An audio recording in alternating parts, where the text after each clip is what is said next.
You're listening to the Career Plus Life Catch-Up, episode number 93. Welcome to the Career Plus Life Catch-Up, a show anchored in reality to help you create a balanced life where you enjoy both your work and your life, because you don't have to choose. I'm your host, Cecile Ferry, a corporate executive turned coach and working mom. This is your place for insights, advice, and tools to optimize your career direction, balance, and confidence. I'm so glad you're here. Let's get into it. Hello, my beautiful friends. Welcome back to the podcast. And I hope you're doing well whenever you're listening to this. So today I'm changing topic a little bit. I have spoken quite a bit recently about career. And that's just how I roll. Just the inspiration was about that. And I had my workbook to launch to you guys. So if you haven't heard, I have created a new workbook that you can get on my website that helps you to work on your next career step. So it's like a coaching guide that you can use on your own if you may not be ready right now for one-on-one sessions, but you do want a change in your career, whether it's just a next step or you want a full-on change. And you have some doubts and you have some fears, which are all very normal. So that's a great first step. And I speak more about it in the last episode about the main blocks that you encounter that this workbook helps you to overcome. So if that's where you're at, I really strongly suggest you go and check out the last episode and you go on my website at careercatchup.com/switch to learn more about the workbook and to grab the intro launch offer, which is only, as I'm recording this, up for another couple of days. Anyway, it is still going to be affordable whenever you're listening to this podcast. And I want to say a special shout out to all the people that have bought my workbook already since last week. I really appreciate it. And I hope that you are excited and that you are getting into it and that you are seeing the result. Okay, so that was a little side note just to reconnect with the topic of last week. If anyone had not listened to it, and if you're in the career space right now, this is a great tool for you to check out. Now, today we're talking about quite a different topic, and I thought, let's talk about something a little softer, a little bit more on the life side, maybe of the equation, but it's actually both sides today. But maybe something a little bit more intangible, more mindset, kind of energy related. And I just thought about talking about masculine and feminine energy. And I want to talk today about that broadly across the career plus life equation, because I really think, and I have experienced myself, that when you can have some kind of a balance, and we're going to talk about proportion, but when you can have both in your life in the way that works for you, I think that's when your life is most enjoyed. That is when life feels the fullest. I don't really know that many people that are fully in the masculine that are absolutely happy and living their best life, and vice versa, someone fully in the feminine. So I think we all need that. And it's something a little subtle. That's why I wanted to talk about it, because we don't really think about that. And it's something that needs to be a little intentional, because we live our life kind of a certain way, and sometimes we are led by people that are more masculine or more feminine, and we take on that trait. But maybe that's not exactly who we are, and they were not very balanced, so that means we are not that balanced. So I think it's something worth thinking about and maybe introducing in your life and seeing where you need to rebalance. So today we're going to talk about really the masculine, and I want to go beyond the basic stereotype that you know. So we'll deep dive into that, and then we're going to talk about the feminine side as well. Then I'll talk to you about my own life, because I have journeyed quite interestingly from one to the other, and I'm kind of going back to another one right now. So I think that's a really good example to share with you of how we ebb and flow and how to be in tune with that. And then I will give you some pointers how to rebalance for yourself. So if after listening to today, you're like, I'm actually really very much in the masculine and I probably should lean more into the feminine, you will know how to do that. So I hope that this conversation will be interesting for you, a bit different and maybe eye-opening, and that it will help you to feel more balanced and more fulfilled, really, and more whole in the way that you show up in your career plus life. Are you excited? Let's get into it.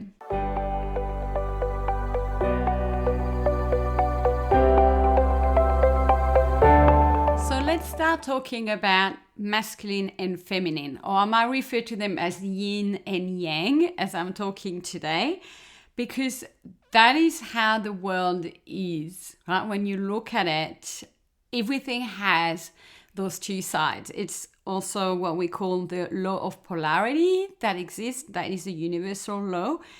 Things actually always exist in pair, like things exist with their contrary.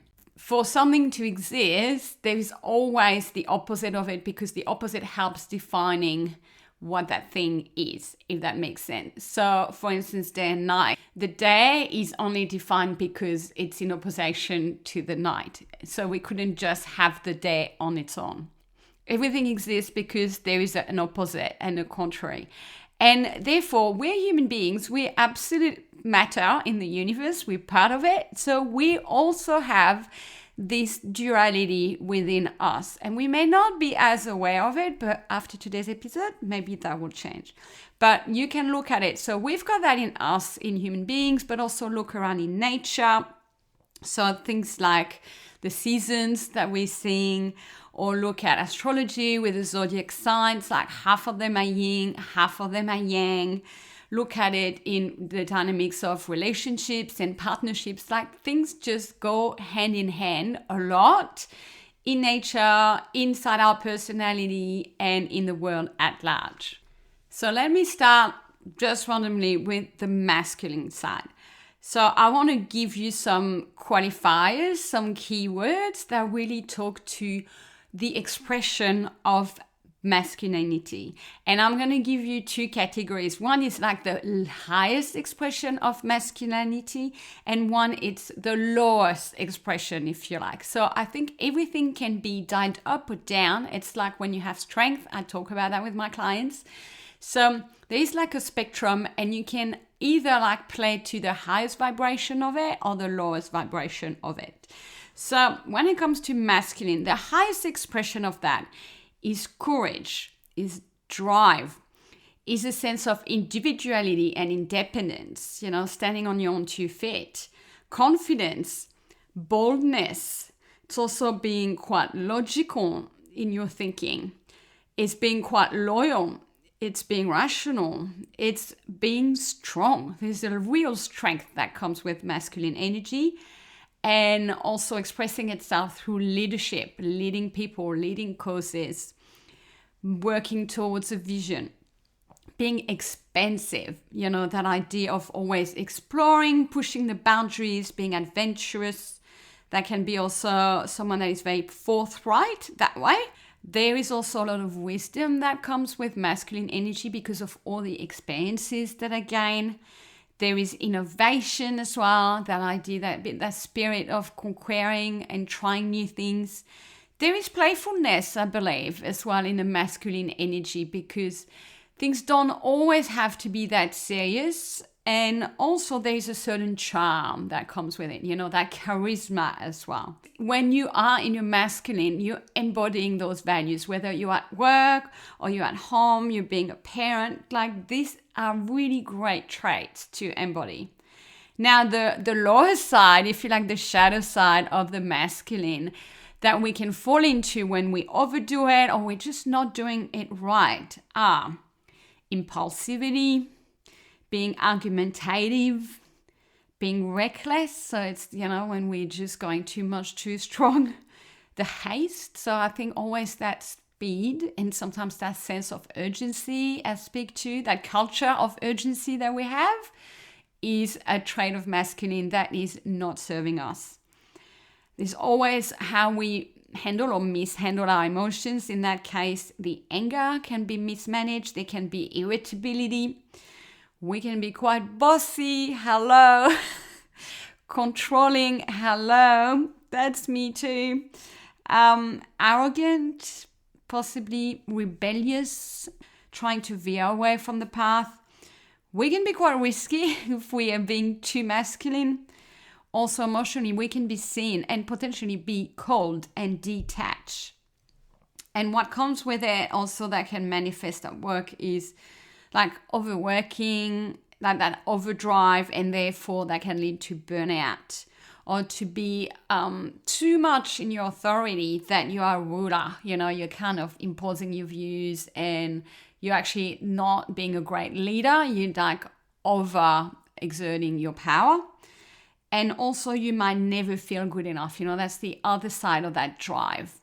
You always want more. You always think you need to do and have more, and you never quite get there. You're never quite satisfied. So that is also a trait. I know a lot of women can have that, but and that doesn't mean it's feminine energy in women. I think it's a downside. It's a lower vibration of that masculine energy of go, go, go. I've got to do more, and I never get there.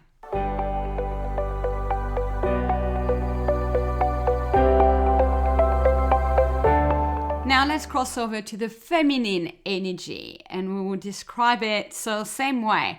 The highest expression of it, I know you know this stuff, but let's go over it again and let's go a little bit deeper. There is intuition, and by that I really mean like that gut that women have.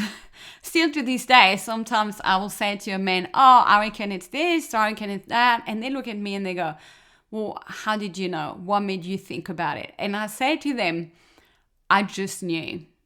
I can't explain. And they don't get it. But women, like we have that ability, like feminine energy is quite a feeling from the gut quite a bit. So that intuition, all the interpersonal traits we have, like compassion, empathy, being caring and nurturing and supportive, obviously all those maternal qualities that you have, whether you're a mother or not, by the way. We all have those. And men do as well, to some extent. Also, being quite dependable is quite feminine. It's that idea that we're there to receive. So we are dependable, but we're also very reliable in that way. We have more time. We're not as much in the drive when we are in the female energy. So we have time to assess, to ponder, to reflect, and to process. And therefore, I think the feminine energy supports our learning and our growth a lot more than when we are in the action and we're in the busyness. So feminine energy will bring you more maturity. It's also, like I talk about intuition, a great way to connect with the spiritual dimension that we all have access to. It's also an energy that can be quite sensitive, quite healing, all these gifts of the feminine energy, calm, selfless and helpful. So that's the highest expression of it. Female energy makes you really at the service of other people and quite committed to that, and compromising and diplomatic, but also helpful. Also, female energy is refined. I find it's quite precise. It can be into the detail. So they make a very good associate, and that's why we need both, because the masculine will just lead and really pave the way. But then the feminine energy would embed everything absolutely perfectly in its highest form, of course. And so when we look into where can this actually go into a lower form of expression, when we overdo it or we underdo it, this can turn into procrastination, or low focus or lack of focus, or be a bit scattered or having too many things that we're trying to do or we're interested in. Lacking boundaries is a big one for female energy. Having victim mentality, it's the other side of being really dependable and to be of service, right? We can put things too much outside of ourselves and blame other things or expect other things to happen less than us taking charge, which is more masculine energy. We can be unreliable just because we can be a little bit too much into the flow and the dream and being led by feelings and not as much being anchored into some kind of planning. We can be a little bit out of touch with reality, that can a little bit be pink colored glasses territory as well. We can be overly cautious. We can be unemotional in a way. Like that is also a trait of feminine energy, but that is closed off because it's repressing all of that because it's not trusting it. Or on the other hand, you can be overly emotional, and you know what that is, I'm sure. You can be an overgiver. So that's the overplaying that side of being helpful, being caring and nurturing. It's putting other people's needs first and not only ahead, but only looking after other people's needs as well. So it's the overgiver, it's the people pleaser, also can translate into a lack of self-confidence about yourself. It can also turn into manipulative energy or obsessive energy. Not great trait, but they all exist. Or being quite critical. It's that distance that female energy creates, but if it's not put towards good use, to have compassion and empathy, it can turn into being quite critical. It can be overly intense and it can be codependent. So I talked about that, like having that external focus and relying too much on someone. Being indecisive, being non-committal, being resistant to change. It's a big one for me. And being that perfectionist, or being moody or insecure. So these are all part of the bag of the feminine energy that's expressed either really well or not so well. And if you resonated with some of the adjectives or traits I have just covered, you're in good company because we all do that. And we all have some masculine and feminine in the highest expression and in the not so high expression. So that's why I wanted to come on this episode to cover the lay of the land. So we know, if you're doing things in those 4 boxes, so to speak, you are perfectly human. Well done. Right? That is being a human being. We're all flawed. We all, we're trying our best and we are a mix of all those things. But I want to raise awareness here so because some of those things you're doing and I do the same. And it's been probably a year or two where I've had so many lessons of waking up to some of those patterns that I have and that I do. And yeah, it's not always fun and it can be sobering and you're like, oh my God, okay, I'm doing this. And then, okay, I'm going to stop it. But it's very freeing as well. It feels like you're really adulting on steroids. So maybe today, that's what this episode will do for you. So now that I have described that, start thinking what resonated with you. Do you think you're more in the masculine? Do you think you're more in the feminine? Does the answer vary based on different areas of your life? For instance, maybe at work you're more masculine and at home you're more feminine. Where are you when it comes to your relationships and friendships? When it comes to your health? When it comes to yourself and your self-development and your self-knowledge? All those things are great to think and to ponder about. And there's no right or wrong. You're just on the journey somewhere. And again, this is to bring you awareness as to maybe what you could lean more into or shift into or rebalance in order for your life to be just a little fuller, a little more flowy, a little more enjoyable, and for, all those parts in your life to just vibrate at a higher level.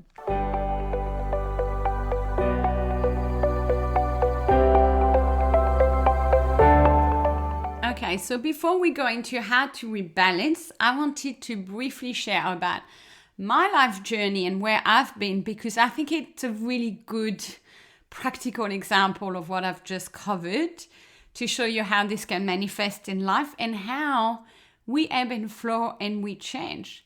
So for me, probably the first, let's say 30 years of my life until, late 30s, early 40s, I was very much in the masculine energy, very yang. And that's because I have a father that is extremely driven from a male energy point of view, extremely. And a mother that was quite emotionally distancing herself. So she's very in the feminine, my mom. She's Cancer. But she was probably overpowered by so much masculine energy from my dad and tend to not bring this as much in terms of my upbringing. So I felt more the masculine energy and influence, and it could be exactly what happened to you. But that doesn't mean you don't have feminine energy.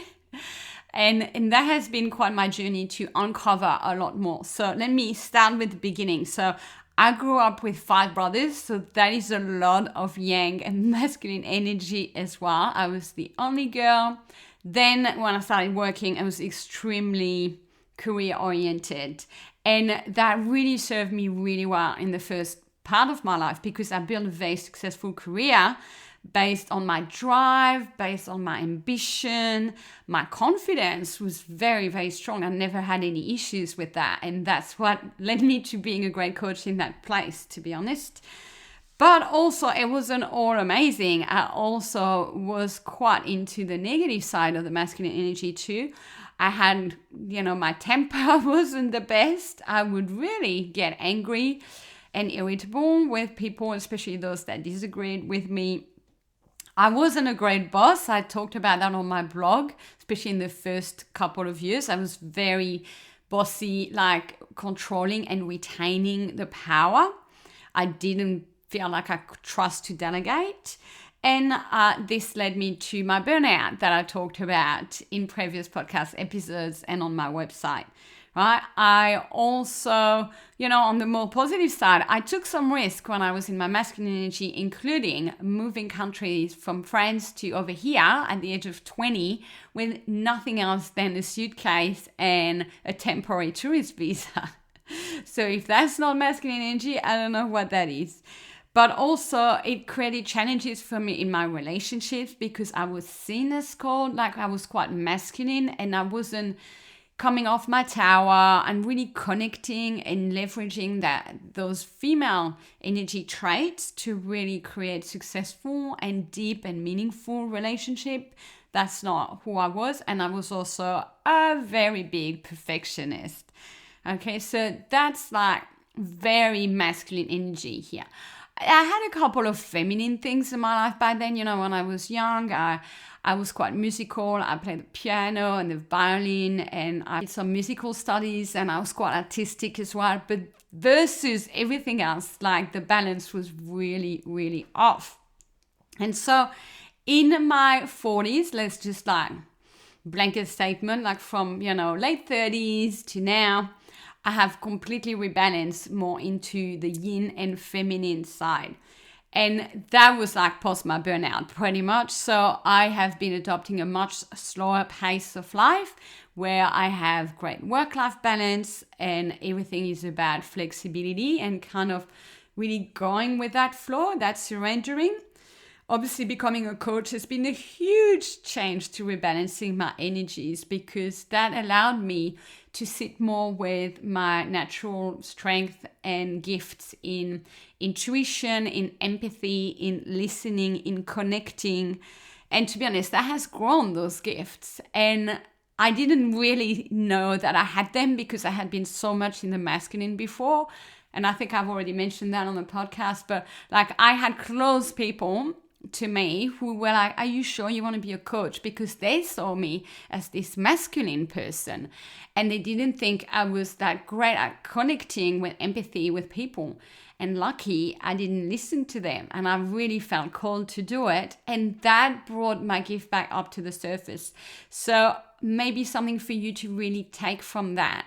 Like you may not be fully expressing those things and that doesn't mean they are not in you. It's just that the phase of life you're in or the path that you have followed so far doesn't talk as much to that. So more on that in a minute. But that was me, and really coaching expanded all that feminine energy into me. Parenting as well, with all these challenges. When I tried to be yang in my parenting, it doesn't work because I have a daughter that is completely yin, very creative, very out there, very right brain. So I've had to come down and meet her there, right? And it's more right brain too, female energy. And also being more caring, more supportive, and creating, like I've realized as a parent, the best gift that I can give my daughter is building emotional safety and emotional connection. I also am a huge fan of yin yoga that I've been doing for now quite a few years, over 10 years actually. And I'm getting qualified this year as a yin yoga teacher. So I'm very excited.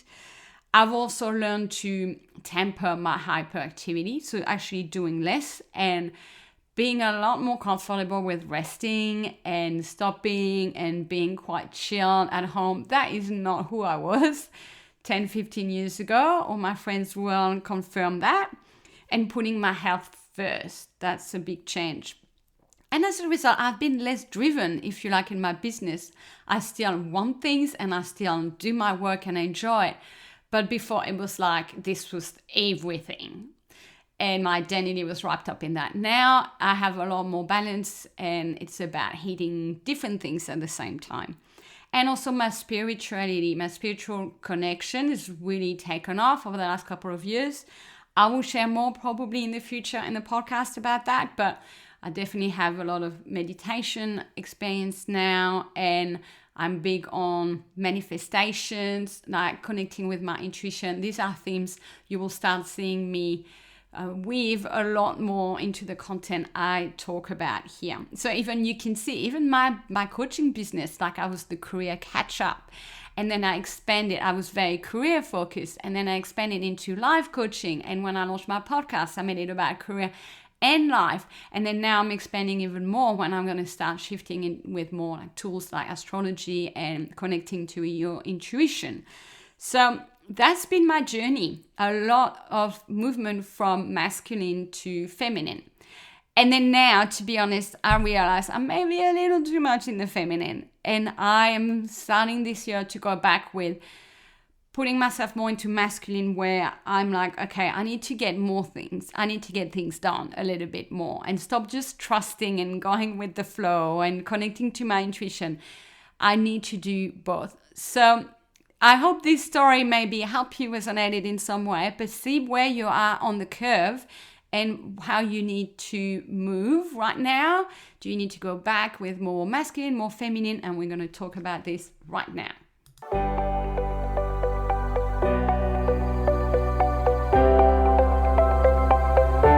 So how to balance both?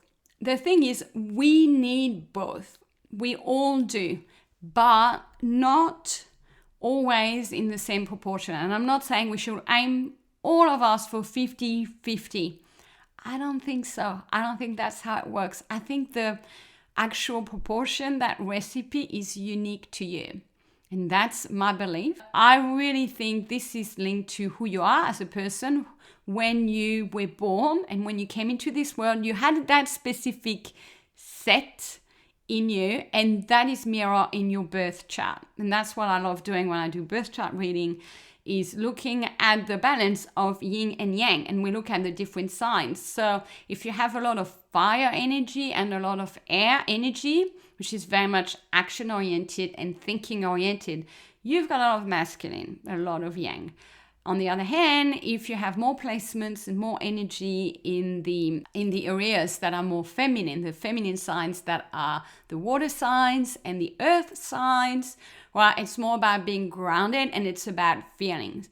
And the thing is, newsflash, that might be something you didn't know about astrology. We all have the 12 signs. So we all have a mix of all of that expressing itself. But to what extent, that's where it differs with everyone, because some of us will have more planets in a specific sign, if that makes any sense. Otherwise, don't worry. But we all have all signs, okay? But some will express themselves more than others. So in other words, just to give you a simple example, someone might be 52% female and 48% male, and someone might be 70-30 or 30-70. But we all have both. No one is 99% masculine energy. Okay, so what I want to say here, therefore the takeout, so I don't lose you, is you need both. If you're too much into one and you realize you're really lacking some of those traits I talked about, you need to do something about it, probably. Like, it will make your life better and happier and fuller. That's for everyone. But now, to what extent you need to balance, what is the optimum balance for you? I can't answer that here. It will be very different, and the answer will depend on you and your birth chart. And you may already have some clues because you know what feels right. Okay, and also you can't expect other people to be like you. That's why sometimes in partnerships and relationships, we want someone to be more like us. And well, they're not. Newsflash. Okay, if you've got too much masculine, you know it. You pretty much, if you lack some of the feminine, or you feel it's not enough for you to feel really balanced and yourself, because that's how you know, you feel really aligned, you feel really, really good. And that's why we're constantly tweaking, right? And I needed more yin, like I explained, but now I need to just bring it back a little with a little bit more yang, and then I'll be in my perfect spot. For how long, I'm not sure. Okay, but if you've got too much masculine, look at how you can allow things to happen in your life. So if you got too much masculine, you're making stuff happen. And that's great, but you need to also learn that in certain times, for certain things, you need to do the opposite of that and let things happen. That also means often let things go. Let other people do the things. Bit of delegation. And some kind of, relinquishing a bit that I'm responsible, I need to make it happen, I need to ensure it's right. Like all that attitude of, it's okay, let it go, surrender. And basically soften. That's the word that I remember using with myself. I need to soften here. And your natural ability might be in a way to harden, because to streamline and to push, but you need at times to be different and be like, whoa, okay, what if I just danced instead and just softened and relax in your approach and in your behavior and in the way you run your life, and have a lot more rest and relaxation that will automatically balance those energies. One good thing to do as well is to connect with some creative venture or creative project, whatever it is for you, whether it's cooking or it's writing, it's creating some beautiful art, it's listening to music, it's going to a beautiful exhibition. Like those things will naturally pull you into the feminine. Also, don't act straight away. Practice the pose. So you're not in that reactive mode. So you have time to let things to mature, to process, like I talked about. Also, make peace with people. I think it's a really great time to look at how can you be more loving in all the relationships that matter to you, and invest your time and energy into that. And also with yourself. Give yourself a break. This can be a great time for more self-love and also more self-care and looking more after your health, which is also really feminine. So I hope you can take some of those pointers that speak to you and move more into the feminine if you're too much in the masculine.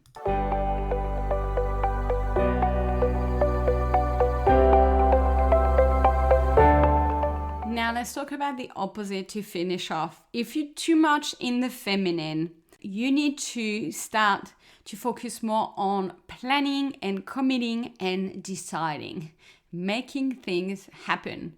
And stop that attitude of kind of sitting back, waiting for things to happen or waiting for other people or whatever it is, right? Realize you need to get stuff done, and it's not going to happen unless you do it. So you kind of need to get yourself into gear. Yeah, a little friendly chat, but you've got to take some real actions, and you need to maybe take on a new project, but you need to really be quite concrete. Set yourself some goals, plan them, schedule them, and do them. And that might include trying something new. And that probably includes doing something outside of your comfort zone, and be brave, because that's how you step into the masculine, right? And it could also be doing something on your own, when you've been relying too much on other people or doing things for other people. Try to cut that off and just be there for you and with you and see how that feels and sit in that, and be maybe more alone for some time. Also, you need to set some boundaries. That's a big one, to move from too much feminine energy into more masculine. You may need to face the facts and a bit have a reality check, because, I talked about being a bit potentially in la la land. So bring it back and being really responsible. What do I need to do here? And that would also help you feeling more proud. So it's not a bad thing. It's like you're refocusing on yourself and you're bringing yourself up, and you're going, you're fully backing yourself up. And you're going to feel really more proud about yourself. And in a way, you're going to also feel a little bit more selfish. And I think that's what you need. And that's positive, because you've been too selfless until then.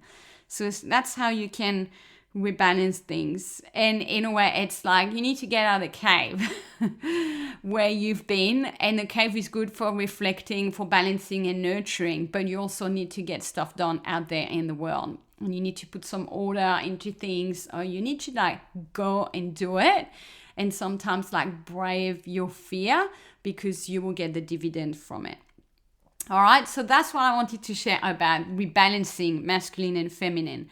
But the main motto, as I said, is you need both, and you need to see to what extent feels right for you. And when you are too much into one, the recipe is to lean into the opposite quality. So if you are too masculine, how can you lean more into the feminine, and vice versa? And it's not an easy thing, because you are in one energy for a reason. That's what's most practiced to you. That's been maybe passed on to you. So it may not feel easy, and that's normal, but that's the point of the human experience and the growth. And trust me, once you start, you will realize, because you have those things in you. They're just probably not exploited as much, tapped into. But once you start investing a bit of your attention there and your time and effort, you will reap the reward. And I'm the perfect example of that. As I said, I was totally not in the feminine, and see the side of myself that I have uncovered and developed and grown through all these experiences, being a coach, being into yin yoga, being that kind of a parent. Can you imagine if I had decided to just stick to my masculine and not ventured beyond it? That would have been a shame that I wouldn't have experienced all of that. And now these are all qualities that I have, that I bring to everything that I do. So you are doing exactly the same, and you already have in your life. But now maybe it's an opportunity to think, well, where do I need to rebalance? Where's the next opportunity for growth for me here? All right, so practice that. Don't force it, of course. But remember that, to be a good leader at work, to be a good parent at home, to be a good partner, you need to embody both of those sides in the right proportion to you. So I hope you've enjoyed today. You got lots out of it. Please, if you like this episode, leave me a review. Even you can just hit the 5-star button. That's super quick, and that helps other people discovering the podcast. I would really appreciate it if you could do that, because that's the main way I can get more people to also listen to it. And feel free to share it with your friends as well. I'm always very grateful. All right, my friend, I wish you lots of insights and discoveries on your journey of balancing masculine, feminine. And I wish you a beautiful rest of your week and weekend ahead. And I will speak to you soon. Bye, everyone. Thank you for listening. If you enjoyed this episode and would like to find out more information, you can visit my website at careercatchup.com. There you will find blog articles, free resources, a self-study course for your career direction, and ways to work with me. It's at careercatchup.com. I hope to continue to connect with you and support you. Talk to you soon.